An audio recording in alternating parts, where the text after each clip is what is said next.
The following presentation is a teaching by Avraham Eminer. In this video presentation, I'm going to argue that December 25th is likely the most historically accurate day that the earliest Christians celebrated the birth of Jesus Christ.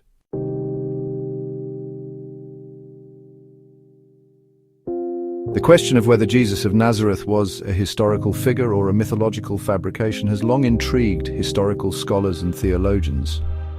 In this video, I'm going to suggest that Jesus was not a historical person, but rather a celestial being akin to other savior gods in ancient Greek and Egyptian traditions. My perspective here, which I believe to be supported by a historical literary analysis of early Christian writings, particularly those of the Apostle Paul, is a viable lens through which to understand the origins of Christianity. In my research on the origins of Christianity, I've seen the clear parallels between Jesus and other mythological deities who were venerated as celestial figures.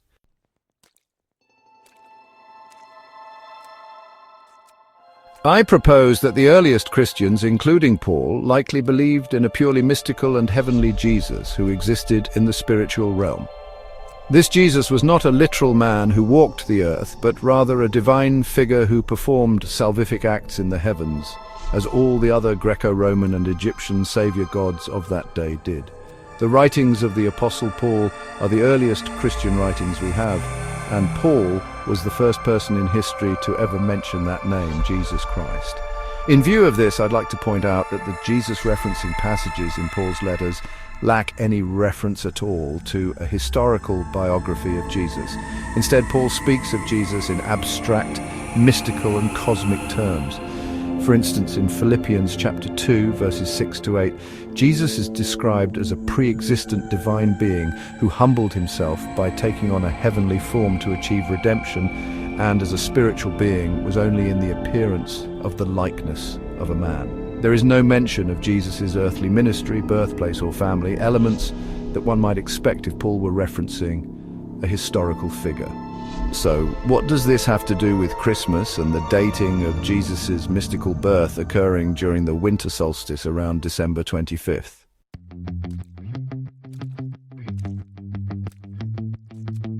One of the clear features of the mythical Jesus view is its connection to solar mythology.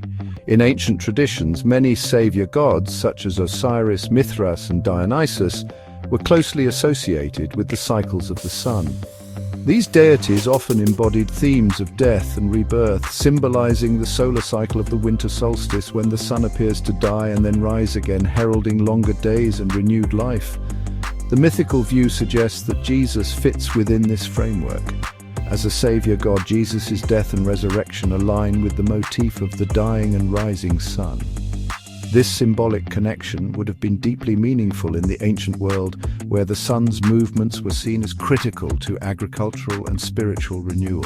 The notion of Jesus being born during the winter solstice, around December 25th, is consistent with this solar imagery, as this date marks the rebirth of the sun in many pagan traditions. The earliest Christians, influenced by Hellenistic and Jewish mystical traditions, would likely have conceived of Jesus as a celestial intermediary between God and humanity. My analysis here emphasizes that Paul's epistles, the earliest Christian writings, contain no mention of Jesus' earthly deeds, teachings, or crucifixion under Pontius Pilate, no mention of Jesus as a literal historical person on earth. Instead, Paul focuses on a spiritual Jesus, whose sacrifice takes place in the heavenly realm as a mystical Son of God. This aligns with the broader pattern of the various savior deities of the first century who were believed to operate in the cosmic plane or heavenly realms. In history, we find many cosmic Christ-like deities in the ancient world.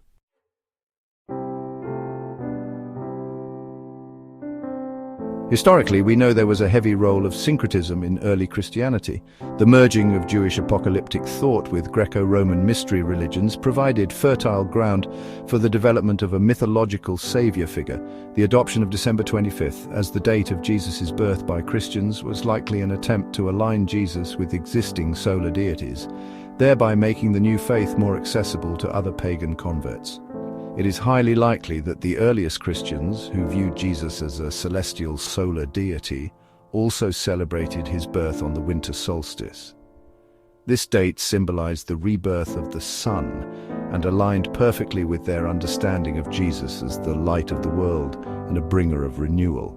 The symbolic significance of December 25th in ancient cultures would have resonated deeply with early Christian theology, further cementing this date as a fitting celebration of Jesus' celestial and salvific nature.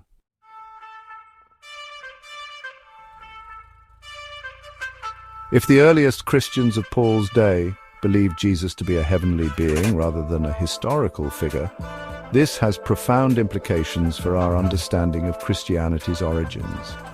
The mythical Jesus theory challenges the assumption that the Gospels, written decades after Paul's letters, provide a reliable historical account of Jesus' life. Instead, these narratives represent a later effort to historicize a celestial myth for theological and political purposes.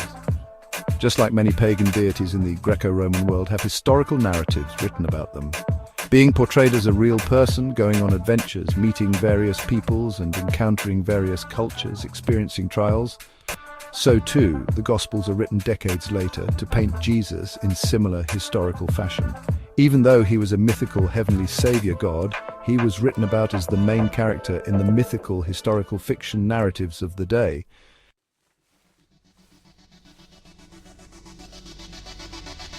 It is in the historical fiction narratives of the Gospels called Matthew and Luke that Jesus' mystical birth is described.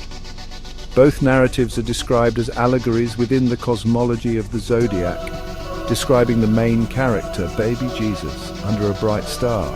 The association of Jesus with the cosmology of the winter solstice further underscores the symbolic nature of his story.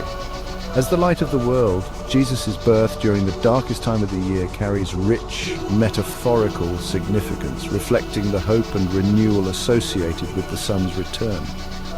This interpretation not only situates Jesus within the broader tradition of solar deities, but also provides a compelling explanation for the enduring power of his myth.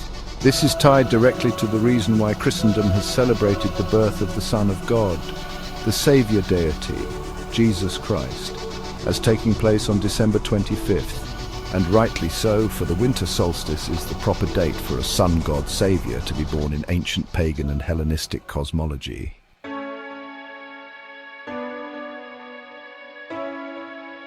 In conclusion, I think that by understanding Jesus as a celestial mystical savior figure rooted in ancient solar traditions, we gain a deeper appreciation for the cultural and spiritual dynamics that shaped early Christian belief. Whether one views Jesus as a historical figure or a mythological fabrication, the exploration of his story is a reflection of universal themes, such as death, rebirth, and the triumph of light over darkness, something that billions of people have celebrated during the winter solstice, around December 25th, for nearly 4,000 years.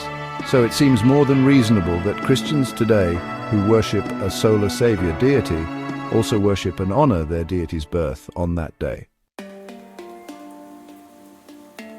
Thank you for watching. This has been a presentation of Abraham Eminer. The views expressed here are mine alone and are not meant to be an authoritative representation of any one religious tradition.